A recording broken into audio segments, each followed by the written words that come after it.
Nom. Hey everybody, welcome to Steambyte. This is going to be a new video series in which I review a few games I've played on Steam, most likely, recently, and mash them all together in a video. Mainly because the YouTube algorithm kinda sucks, and if I make a video that is less than 10 minutes, YouTube will completely throw it under the bus algorithm-wise. Even if a short video is all I need to say about a subject. So I have decided to put two games in one package. Both of the games today are games that hit 1.0 recently, as in are finally out of early access. We're going to have Empyrion, Galactic Survival, a voxel-based survival space building game. Then Parkasaurus, a nice little tycoon game, where you make Jurassic Park but without all the murder. Well, maybe some murder if we run it badly. Either way, here are the timestamps to skip to for each game. To start off, we'll start with Empyrion, Galactic Survival. This is a game I've been following for a very long time. It's been in development for 5 years. The game was, honestly, No Man's Sky before No Man's Sky got good.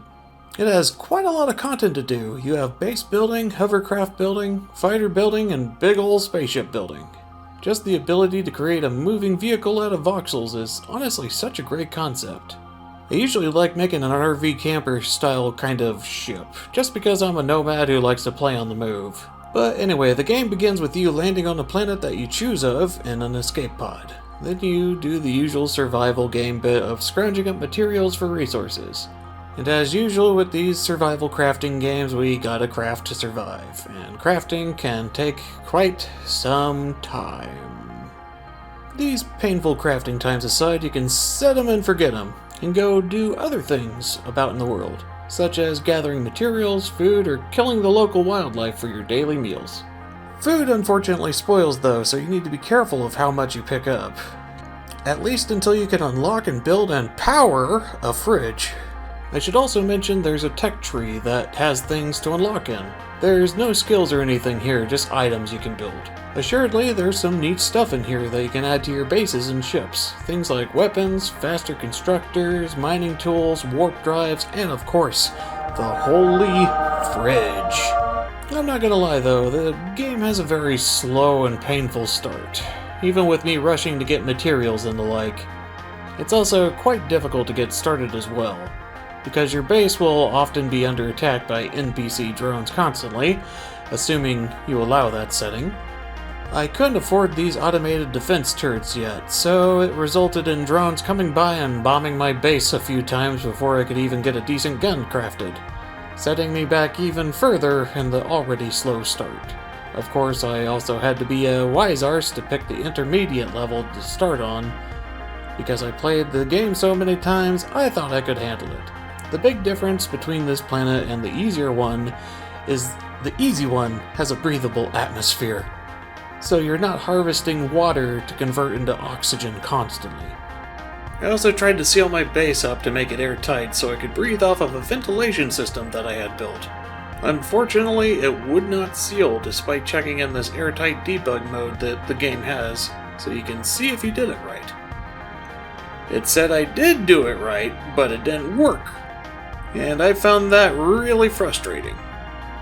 Especially because I need to create a proper airtight area to grow a farm in. So no farm, no food. No food, no survival. So I die. I would say I suck at this game, and I probably do, but there's also settings to make the game easier for you. I've been trying it out on normal, and it hasn't been a nice time. So maybe go the pro-casual way of actually making things not difficult for yourself. I should also mention building systems are also frustrating because they have certain limits placed on them. Like apparently you can have only 15 solar panels maximum, which really sucks because solar power is finicky to begin with. You can have bad weather, which stops them from working properly during the day, and you need a battery system to store the power they generate as well. There's generators which you can run fuel you mine up with, but being dependent on a finite resource to run your generators kinda stinks as well. The rough start and those gripes aside, the game does have a vast galaxy to explore, along with neat hostile NPC factions that you can raid for good loot. Good loot meaning a higher tiered item. In your tech tree you'll notice there's T1 weapons you can craft from raw materials. but higher tier ones require a special upgrade item to craft it to a higher tier. These can be easily acquired from these NPC facilities, and they will give you some good stuff in return. Combat is fairly basic, just involving you shoot at something until it dies and hoping you have enough ammo crafted to do so. And the NPC AI is a bit basic as well. They mainly just run towards you and shoot, assuming their pathfinding allows it. Overall, it's a neat concept, but it's not the most engaging. There's also a faction reputation system, which lets you exploit the resources of a faction's territory or get discounts if they sell items and such if you're friendly with them, or get killed on sight if not. Again, a fairly basic system that's not too developed, and it can be a bit grindy as well. There's this whole PvP thing about the game, but I could frankly care less about that. As if having NPCs attack you constantly was already not enough. But when I ultimately reflect on this game, it still feels a bit early access to me. Some of the NPC animations feel stiff and unpolished, while gameplay is a sandbox and it's ultimately up to you to decide what you want to do. But when this game came into early access years ago, it definitely was a trendsetter. I don't feel like Empyrion is a bad game, but it definitely set the bar of what a survival crafting game should be. I love the ability to build vehicles and ships, and if it weren't for this and space engineers existing, we'd probably still all be playing Minecraft clones. And frankly, I don't blame the devs for coming out with this game in its 1.0 state. It's been in development for 5 years, and I certainly do understand them wanting to move on. If they want to improve on it, or start an entirely new game, I will understand. So what do I rate Empyrion at?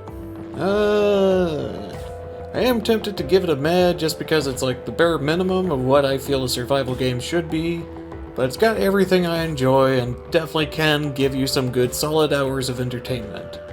So thinking it over, I'm probably going to just give it a thumbs up, mainly because I think me playing this game on and off over 5 years has maybe soured my opinion a bit.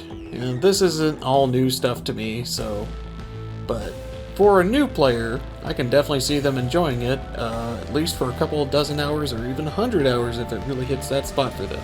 But that's all I feel like I have to say about Empyrion for now. Our next game is Parkasaurus, a game where you run a dinosaur zoo, a la Jurassic Park, though we don't mess around with mosquito blood to get them this time. This time we have a portal to go around and get fossils. Thankfully, we can do low-level expeditions for free, so it's easy to go out on an expedition. And this is one of the fun little things I like about this game. You play a small battleship-style mini-game to find items you can use to create dinos. The employees you choose to come through the portal with you also have different shapes to play this minigame with. And as you level your employees up, you can make them really good at this minigame if you want. But aside from fossil parts, you can also dig up money, hearts that are used for dino upgrades, science, which is used for park upgrades, and hats, which are used to decorate your dinos or employees. But anyway, you use these fossil fragments to take to a special egg vendor, alongside a special gem which you get from a specific gem vendor, to get an egg for a dinosaur of your choosing, assuming you have it unlocked. To unlock dinosaurs, we need a mix of hearts and science to unlock it from the egg store. There's also higher tier dinos which can woo more customers. These require a higher tier gem which you can unlock in the science tree. Then after unlocking it, you may purchase that from the gem vendor as well. And that can be quite an investment varying on its rarity. But you're pretty much getting a god tier dino if you get the rarer ones. Of course, how does this park get money? You have your basic sources of income, such as charging people up front for entry, selling merchandise such as food and balloons, then your main attraction, the dinosaurs, which will net you a whopping $0, at least until you put down a special donor box for the wooed patrons to shove their money into. This game also has a nice little feature. You have special perks for food and merchandise vendors that can make your customers more susceptible to being happy and therefore getting wooed by your dinosaurs. Overall, this is a nice little tycoon game, but I do have a few gripes with it. I feel like environmental building can be a bit of a pain. Having you put down dozens of random rocks and trees and bushes just to meet a certain game requirement. The game doesn't really seem to care about them either. Just slap them all down. We got dinos that need to poop on them. You Your dinos can also get sick, but the medicine system feels a bit underbaked. You occasionally just get a notification that the janitor found weird poop, which will link you to the pen it came from. And then you have to click on each individual dino and see who had bad Taco Bell that night. You then give them a specialized medicine for their illness, but it seems like general medicine is always the required one for some reason. There is also the daily reset, which, when you might be working on stuff, can sort of reset your focus on whatever you were doing. It's a mild annoyance. But overall, I feel I can humbly approve of Parkasaurus with a good old thumbs up. It's a great downtime game where you can just build a park at your leisure. The game is fairly easygoing and honestly kind of easy, since it seems like a well-managed park can run itself pretty well. At least until you try to have some fun with it and let all the T-Rexes loose.